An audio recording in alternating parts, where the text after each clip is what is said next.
Good morning. So, it is Wednesday morning. I still haven't brushed my hair. I did put on my day clothes from my night clothes. And I've had some coffee, or no, tea, and my ADD meds. So, let's get some things started. I've got about half an hour before I have to get on the road to go to work. So, I figured I'll try and make some video. So I was just watching a Wendy Valencia, got socks to put on. A Wendy Valencia video. She was talking about, doing a debt avalanche versus a debt snowball. And, there's gotta be a place I can put this thing. Here, you guys can hang out over here. Propped up on my sock monkey. I'm, knitting a sock monkey. It's just an arm right now. So, prop you guys up there. Bum, bum, bum. Okay, so Wendy Valencia talking about, debt avalanche, debt snowball, setting things up various ways. Paying off the highest interest rate, paying off the highest payment, monthly payment, paying off the highest balance, paying off the smallest balance. She talked about a bunch of different ways that you can pay off debt.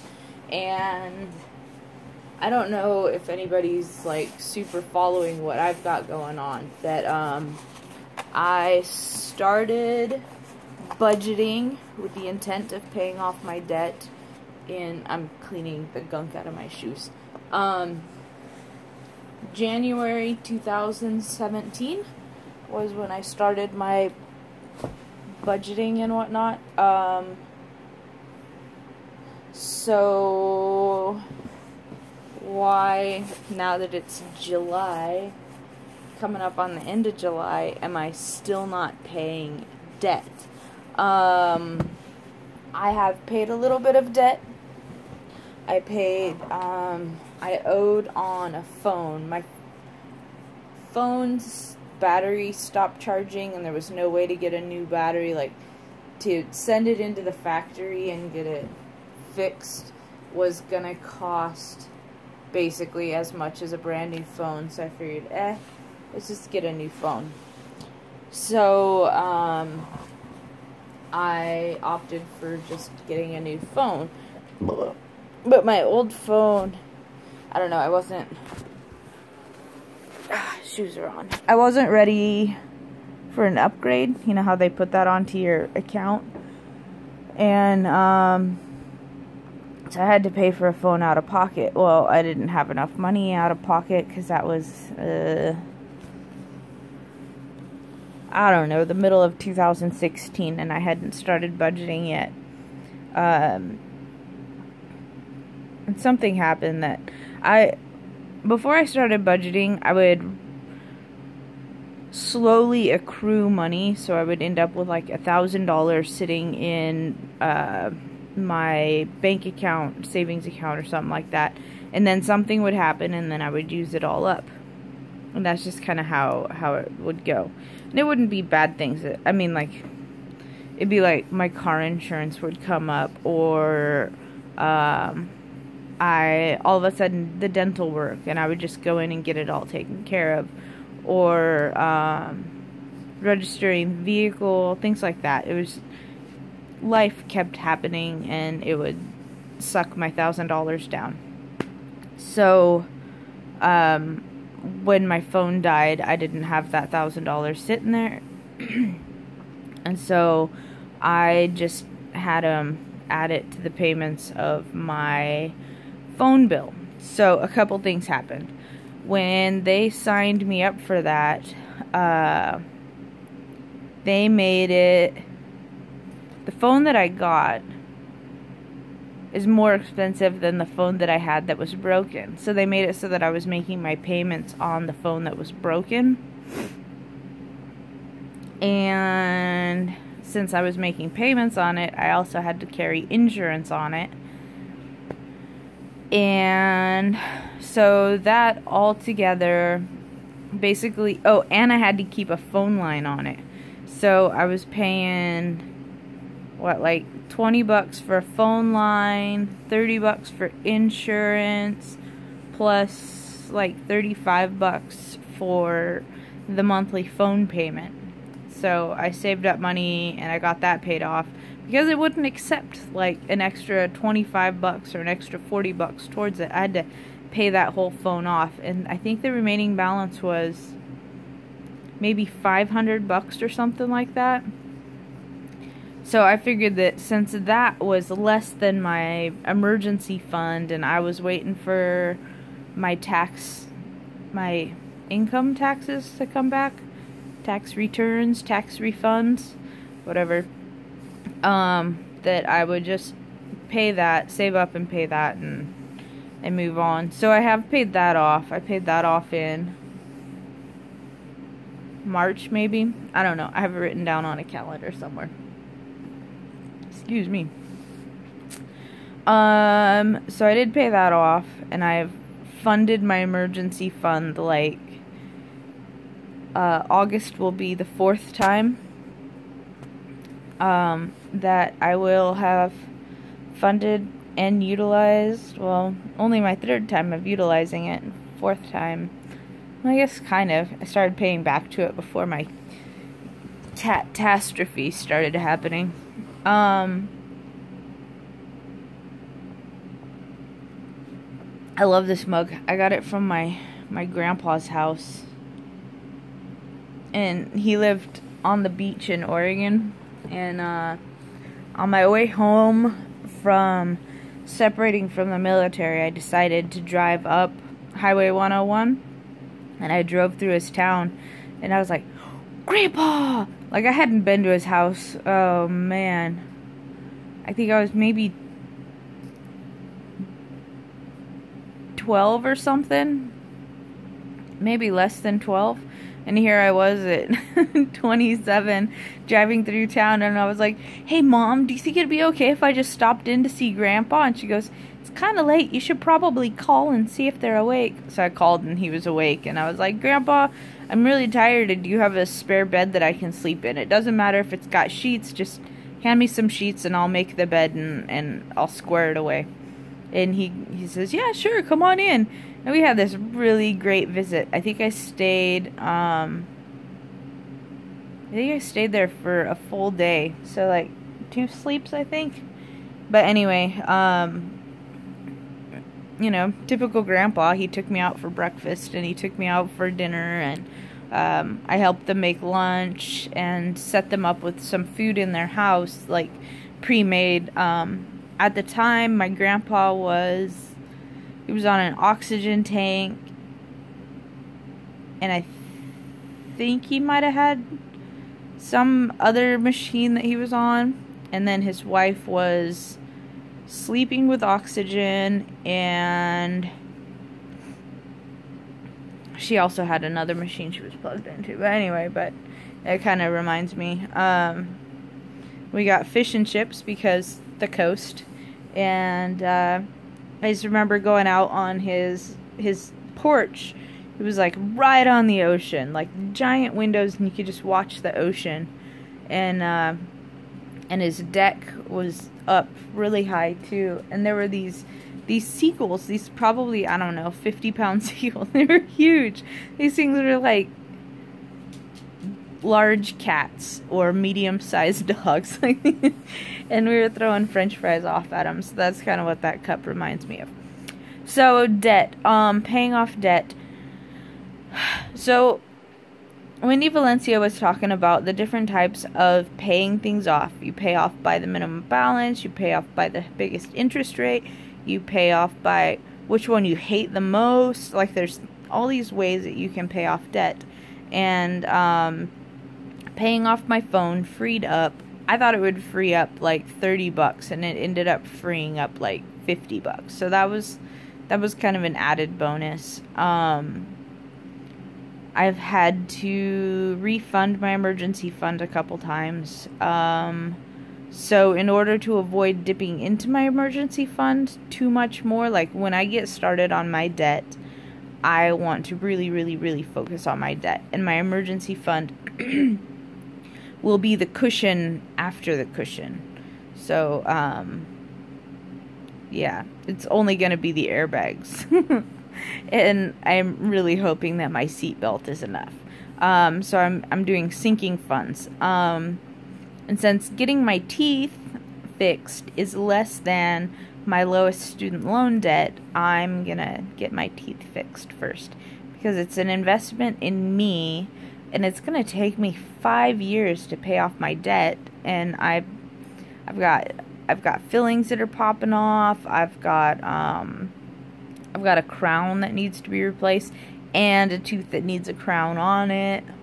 And that would keep that filling from popping off. So yeah, that's it's not necessarily a debt, but it's one step away from being kind of an emergency. And since I'm really working on fixing my health, and a big part of your health is what you eat, being able to have a healthy mouth to be able to eat healthy food, I do have good teeth. My teeth don't hurt me all the time. I have a pocket that kind of abscesses sometimes, and I've got some teeth that the way that they're right now, it collects food, and so I keep a dental floss pick in my pocket at all times, just because, get that out of there, to help reduce the rot that's going on. So the whole purpose of this video is, I just wanted to talk about, like, why I'm not paying my debt yet. I intend on starting paying my debt in January 2018. I give myself until then to fund my dental fund. I'm going to put $2,000 into my medical dental fund, and I think it's like 15 of that is going to go towards fixing my teeth. And that'll give me a $500 medical buffer for if something goes wrong. I can tap from that $500, and I'll continue putting $25, because that's the minimum for my bank to transfer into those bank accounts. $25 a month into that to pay towards, now I'm on the Ritalin, that's $5 a prescription. Anytime that I have to go in and talk to a doctor, that's $20. And I'm working on getting some counseling. Hey, Rudy, they're calling you. Go home. Dogs. Anyway, working on some counseling and things like that. I don't know how much that copay is gonna cost, but I'll figure that out when things get cranking. But so like my main focus right now, August will be finished my emergency fund, and then put some money towards my dental, and then September and October I will put money into my medical dental sinking fund. November I should be able to get my teeth fixed. So then in November and December, what I'm doing with all my extra money is I'm throwing that into my car fund, because my truck is a 93 Ford Ranger. It's reliable for now, but so the goal is to get Rudy, go home.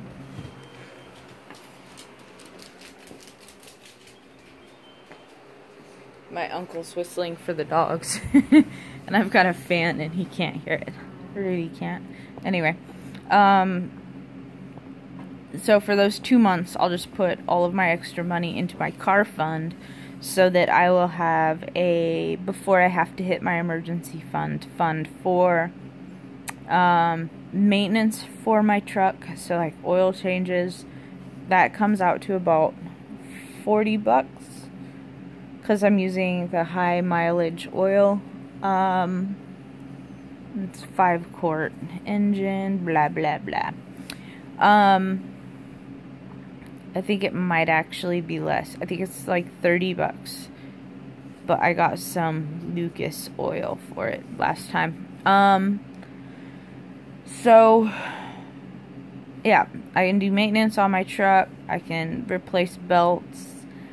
I'm capable of doing that myself.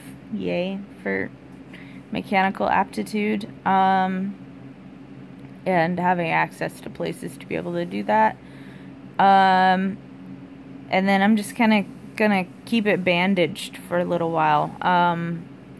I have kind of made a rule that if it requires more than $500 worth of work done to it, I will seriously start looking for other cars. So, yeah, that's where I'm at with that. But, excuse me. So, August, I will finish my baby step. September and October, I will be paying into my dental fund, medical dental. And then, November and December, I'll be paying into my car fund just to have like a buffer in case, you know, emergency I need to buy a car. Then I'll have, it comes out to about $1,000 in that account plus my $1,000 emergency fund. So $2,000 I should be able to get a reasonably nice-ish car. But then I'll be back to paying my emergency fund. But at least I'll be able to get a car that doesn't require a crap ton of maintenance just to get it started. So, yeah, I just figured why I'm not paying my debt yet, because I'm kind of making sure, sort of, along the lines of my 4 walls are taken care of. I live out in the sticks. Some people can go without having a car. I live 7 miles away from the nearest bus. I live 8 miles away from my work. Maybe I could get into biking, but right now I'm kind of lumpy, and it's log truck season, and people are driving around like jerks. Like, there have been so many accidents on the roads around here lately, and I don't trust me without a steel cage and seat belts and big visible, well, it's a Ford Ranger, so it's not big, but yeah. And then there's also, in Portland, there's a lot of animosity towards people on bicycles, because people on bicycles, a lot of them are jerks. Plus, I have to do a lot of maintenance to my bikes right now. They're kind of neglected. But anyway, so that's what's going on with me. That's why a year into it, I'm still not paying my snowballs yet. I've got videos about what my debts are. I've got videos about how I'm intending on paying them. I believe I've got some up. Maybe I'll make another one. Yeah, I think I even have a video about my teeth, like with the amount of work that I need to have done. And I have dental insurance now, but like, if I put it out like 7 years, I won't have to pay anything for my dental. But I'm not gonna wait 7 years and have my teeth keep rotting. That's no good. That's bad maintenance. Like, oh, I don't need to change my oil so long as I keep putting oil in it. It's not how it works. It's not how any of this works. Okay. Anyway, I will chat with you guys later. Ooh, after work today, I get to go to the neighboring town library, public library, and get to go learn about growing cool weather and cold weather crops. Pretty cool. I have a greenhouse. Well, I have access to a greenhouse. So we'll see what we can do this summer, or this winter, to reduce my food bill, since I have to eat super healthy now. Alright, have a great day. Bye.